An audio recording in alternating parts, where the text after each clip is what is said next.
Welcome back to my channel. So today's topic is pre-eclampsia. So let me give you some details about this pregnancy complications which was seen in quite few people, but this can be a life-threatening situation. So let me give you more details about this today. So it is a pregnancy complication, okay, where the pregnant lady will have complications like she might have very high blood pressure, and even the protein concentration in the urine might go very high. This might be due to the kidney damage which is caused by the pregnancy situation, because the protein accumulation happens in this particular situation. Not only your kidneys, the other organs like brain and liver also might get damaged. So this usually happens after 20 weeks of gestation, and this is not seen in all pregnant ladies. Only few of them might have such complications. But this can be a very serious condition, because if your blood pressure and these protein concentrations are not monitored on a regular basis, it can have a detrimental impact. And in most of the cases, this becomes more predominant after 34 weeks of gestation. And there are a lot of oral medications for this which is available, but continuous monitoring is very, very important here, because in case if it is not diagnosed properly, there is a risk that the baby can be dead. So such complications are there, but you need to take care. So according to the statistics, 8% of all deliveries worldwide, 15% of that will be premature deliveries. So one reason for premature might be pre-eclampsia. So this pre-eclampsia, if it is combined with seizures, the condition is called as eclampsia. So when do you need to see a gynecologist? We all know that during pregnancy we'll have regular checkups.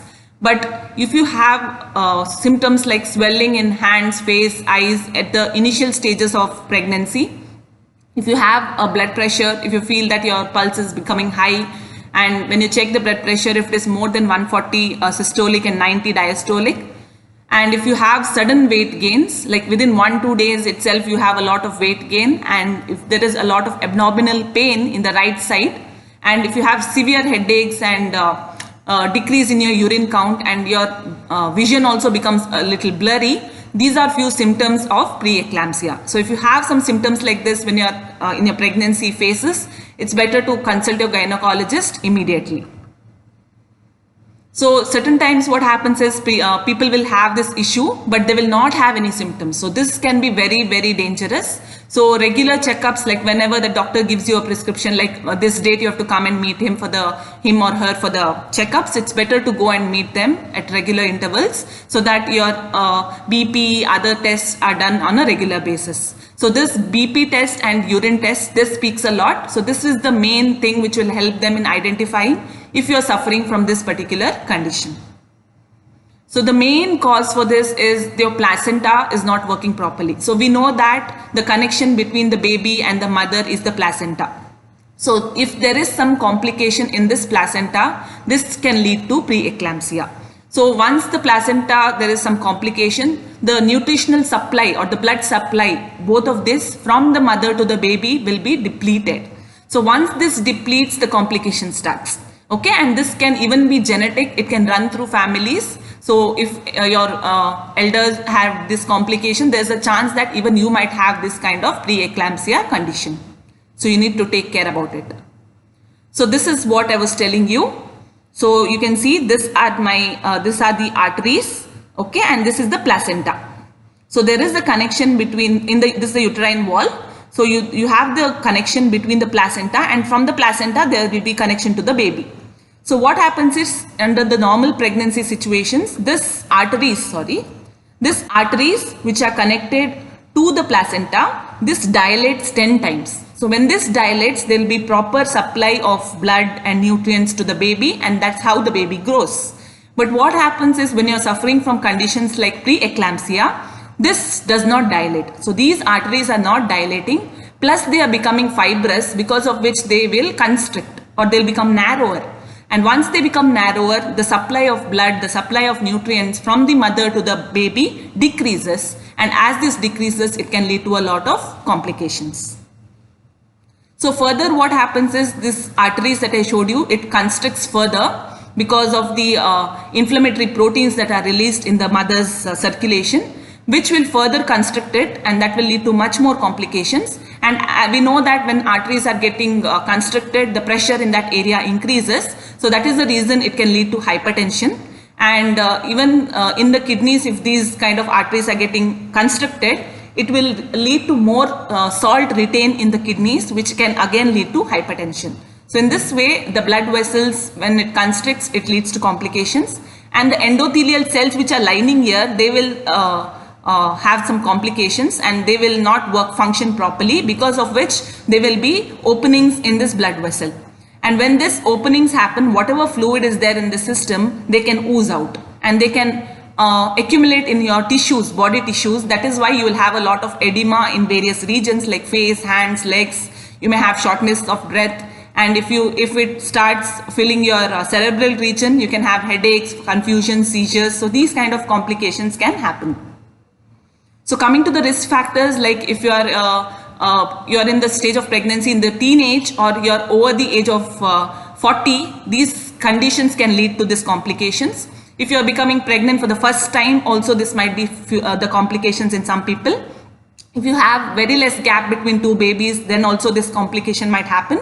If you are having problems like blood pressure, a history of pre-eclampsia before, or you're obese, so these are few reasons or risk factors by which you might end up with this particular condition. Apart from that, if you're carrying more than one babies, if you're undergoing in vitro fertilization, or you had some issues with diabetes, kidney diseases, so such complications if you have, then you are more risk of getting this particular situation. So as I told you, there is a lot of complications here only because of the not having proper arterial connection between the mother and the baby. And there you may end up with something called as HELP syndrome. So what is HELP syndrome? Here what happens is your platelets, they become like a mass, okay, and they accumulate on the surface of these arteries. And once these platelets are less, you will have low platelet count in your blood. So by doing a blood test also, you can find out if you're suffering from this condition when you're pregnant.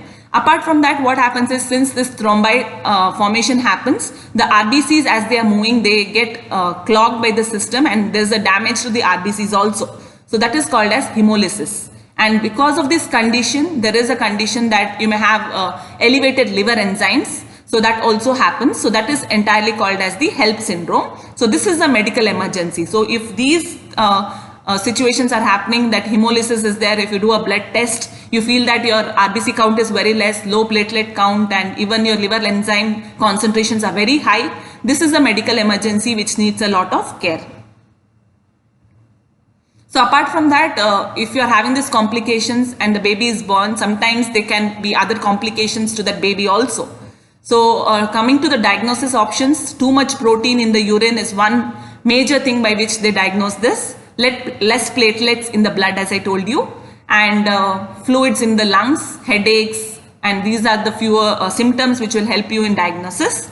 So blood test speaks a lot here. So checking on the platelet count, RBC count will help, and even the liver enzymes can be checked. Apart from that, ultrasound can be done to see if the placental connection, the arteries there are functioning fine or not. So in this way, ultrasound can be used for checking. Regular checkups can be done. So coming to the treatment options, the best option is to give birth. So that is the best option, but it depends on the gestational period. So if they are in the later stages of gestation, like 34, 35, 36 week, it may not lead to much complication.